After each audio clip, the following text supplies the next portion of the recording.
Selling your rental property in BC just became a lot more difficult.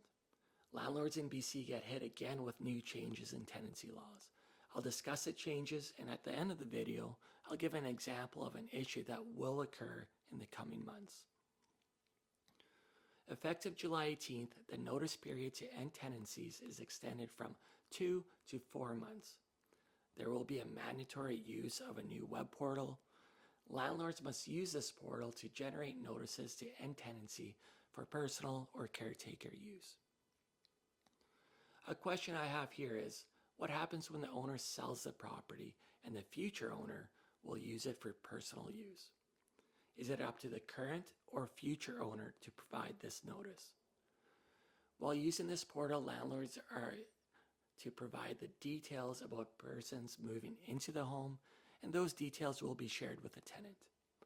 While using the portal, landlords will be given information about the required conditions for ending a tenancy and the penalties associated with ending a tenancy in bad faith.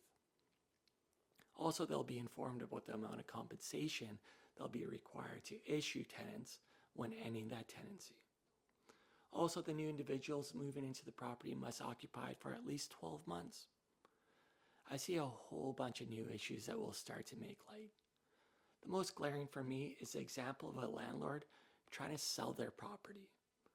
This will not only affect the sellers, buyers may be faced with a smaller pool of homes that they even want to look at. Hear me out. A buyer of a tenant property removes conditions in the beginning of August. Notice to the tenant has to be given by September 1st. That 4-month period would end December 31st. That's a long time, not just for the buyer, but get this, for the banks as well. Banks usually only do a rate hold for 120 days. In this scenario, that hold has to be over 140, so they can't guarantee that same rate will apply when they take possession. This is bad news, and current landlords that are thinking about selling a property should have a conversation with their tenants about a mutual end of tenancies. You may have to pay your tenants to sign these agreements.